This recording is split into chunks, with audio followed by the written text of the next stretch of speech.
everyone, and welcome back to Our Great Recipes. Today we're making up some incredibly delicious red velvet cake, which is a great Valentine's special. So let's get baking.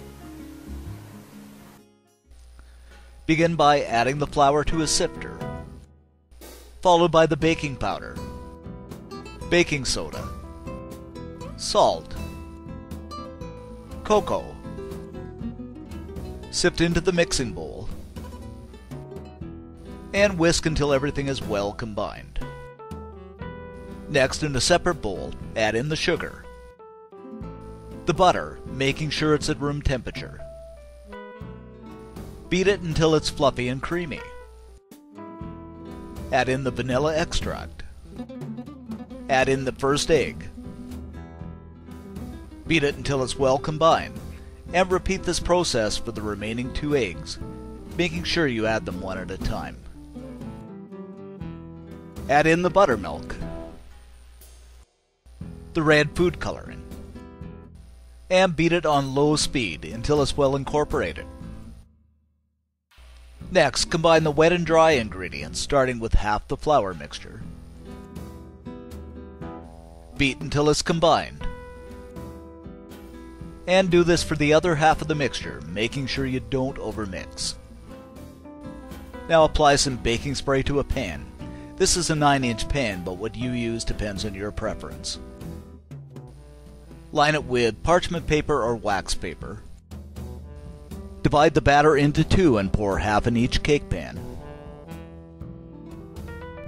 Give it a shake to make sure it's evenly distributed. Place it in a 350-degree preheated oven for about 35 minutes or until a toothpick comes out clean. After 35 minutes, remove the cake from the oven. Place them on a wire rack and gently go around the rim with a sharp knife. Place the rack on the top side and flip it over. Remove the cake pan and take off the parchment paper. And allow the cakes to cool completely. While the cakes are cooling, make the cream cheese frosting by first adding the butter to a bowl. Next, add the cream cheese, vanilla extract, and beat until it's well combined. Once again, make sure the butter and cream cheese are at room temperature so they're easy to work with. Add in half the sifted confectioner's sugar. Beat well. Add the remaining half. And beat it until it's creamy. If it's too thick, you can add a tablespoon of milk. Add the frosting onto one side of the cake. Distribute nice and evenly. Place the second cake on top. If you need to, you can trim the bottom part so it sits flat. Add the remaining frosting and decorate the cake according to your preferences. You can also add some candy sprinkles to the top of the cake for decorative purposes.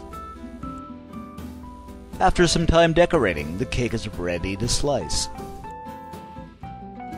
And here's our red velvet cake, great for Valentine's Day and anniversaries. For more information on this recipe and many more cooking tips, visit our website at ourgreatrecipes.com. And as always, have a wonderful day and bon appetit.